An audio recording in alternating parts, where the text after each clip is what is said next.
Yo, so what is up sa inyo mga katribo? It's me again, Aaron TV, and welcome back to my channel. And for today's video nga mga katribo ay may pupuntahan tayo. At ang ating pupuntahan nga mga katribo ay yung Guanson Fest 2025. Dito nga mga katribo, bago nga ako pumunta dun sa may Kalasyaw dahil dun gaganapin ng Guanson Fest 2025 ay magpagas muna ako. At ang oras nga natin sa mga panahong ito ay 9:12 AM at papunta na ako dun ngayon mga katribo. At makalipas nga ang 2 oras dahil sa sobrang traffic ay nakarating na rin ako dito sa may Kalasyaw. Ayan, so andito na tayo sa may parking ng Guanson Fest. So, andyan lang yung The Waltz Monarch Hotel. So, dyan tayo pupunta. Let's go! At gaya nga nang nakikita niyo mga katribo ay sobrang dami na nga rin ng mga motor na nakapark dito. Siguro marami ng tao dun sa loob. At dito nga gaganapin sa The Monarch Hotel mga katribo yung Guanson Fest 2025. At sobrang ganda nga ng mga hotel dito mga katribo dahil first time kong pumunta dito. So namangha talaga ako. At kaya nga pala tayo nagpunta dito mga katribo dahil gusto kong ma-witness at ma-first time kong makapunta dito. At balita ko marami daw mga pwedeng gawing activity dito gaya ng pagtingin ng mga artista. At sobrang init nga ng mga panahon ng ito mga katribo. Kaya naman nakaubos ako ng halos 3 litro ng tubig. So ang gagawin pala natin dito mga katribo ay mamimitik tayo at magte-test ride tayo ng iba't ibang mga units ng Guanson. At syempre para na rin makahingi ng iba't ibang mga freebies gaya ng damit, towel at saka kung ano-ano pa. Yung may test tayo. Balik mo na ako sa loob, boss. Parang gusto kong i-test ride yung batang. Sige.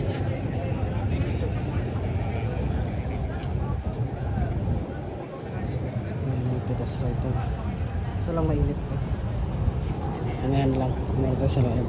At maliban nga sa mga activities na sinabi ko mga katribo, mayroon din ako ditong mga nakalapag ng mga motor show. Ang karamihan nga ng mga nakalapag dito mga katribo ay mga panay Malaysian concept, naka Star Mags pa yung iba. At habang naglalakad nga ako mga katribo ay may mga nakita akong big bike dito. Sobrang gaganda ng tunog, inline four ba naman yan mga yan. At someday magkakaroon din tayo yan soon, tiwala lang, pagsipag lang tayo lagi. At dito nga mga katribo ay nakarating na rin ako dito sa may loob. Sobrang lamig dito, sobrang gandang tumambay dito. Nakailang oras nga ako dito, 5 hours yata ako dito. At dito nga mga katribo, sobrang dami mong makikita mga products dito. At iba't ibang klase ng mga motor, may big bike, may Vanderbone pa. At syempre maliban dyan may mga pagkain pa at iba't ibang mga services ng Guanson, may mga cellphone pa. At gaya nga ng mga nakikita yung mga katribo, sobrang daming brand ng motor dito. Iba't iba may mga scooter, Underbone at kung ano-ano pa. Andito nga yung big 4 sa brand ng motor, ando ng Suzuki, Kawasaki, Honda, tsaka Yamaha. At ang una kong nilapitan na boot mga katribo para maglaro ay itong boot nga ng Suzuki. Sobrang excited ko nga dahil first time ko makakapunta dito at makakapag-experience ng ganitong klaseng event. At dito nga mga katribo, ang una kong pinasukan dito ay itong boot ng Suzuki. Sobrang ganda ng maglaro dito dahil sobrang ganda ng mga palaro nila. At dito nga mga katribo, bago ka nga makapaglaro doon sa palaro nila, kailangan mo mag-register dun sa QR na kanilang pinunubay. At ang palaro nga nila mga katribo ay kailangan mong ma-shoot yung mga bola dun sa butas. At kailangan kanilang orasan para manalo ka ng kanilang prizes. At dito nga mga katribo ay nanalo tayo dahil na-shoot natin lahat ng bola dun sa may butas. At ang napanalungan nga natin mga katribo ay isang towel at isang bag ng Suzuki. So sobrang salamat talaga Suzuki Philippines at Guanson dito sa prizes natin. Pagkatapos nga natin sa loob mga katribo ay eto, nag-test ride na rin tayo.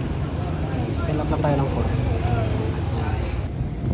4. Ayan, so full gear na tayo, pwede na tayo mag-test ride. Mamaya sa ano naman tayo, NMAX version 1. Birdman ang ating ito test ride dito. Birdman.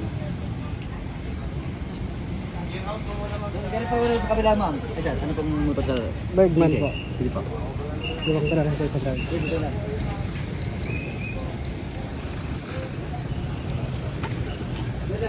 Lahat nga ng mga motor dito mga katribo ay pwede mong i-test ride. So dito mayroon tayong Yamaha, mayroon tayong Suzuki, mayroon tayong Honda at saka Kawasaki. At ang napili nga nating i-test ride ito ang Suzuki Bergman 125. Sobrang gan nito at sobrang tipid pa sa gas. At dito mga katribo ay natapos na rin nating i-test ride ng Suzuki Bergman 125. So nakadalawang ikot din ako dito. So lahat ng motor dito ay 2 ikot lang. Next naman yung NMAX. Next natin yung NMAX, pakiramdaman natin.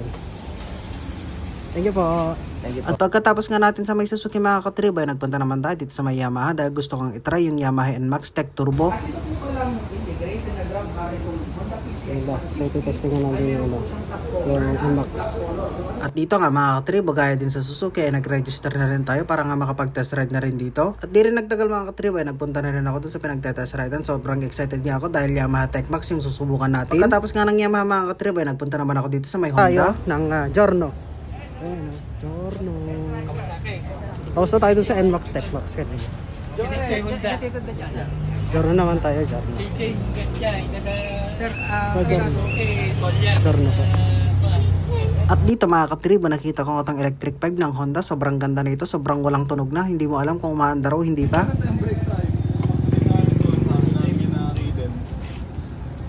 Thank you po. Thank you. Yan, sa tayo dito sa Honda. Hindi ko na itatest ride yung Kawasaki. Dahil wala namang masyadong ano to. Pasok na tayo ulit sa loob, tapos kain na tayo. Let's go!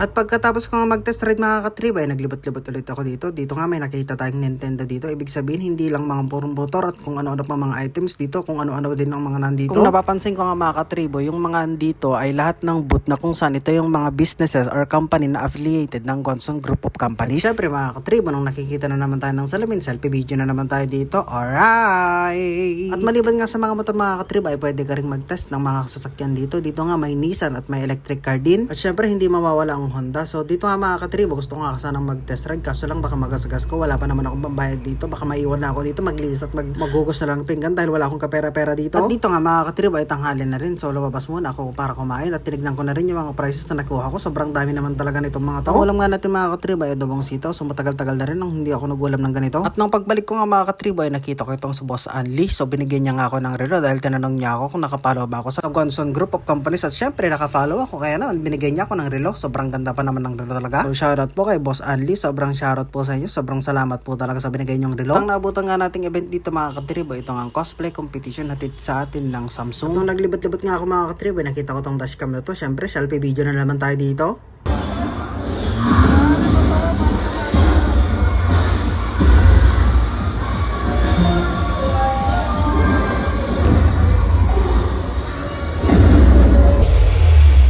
Cool future armor at 100%. Let's do this.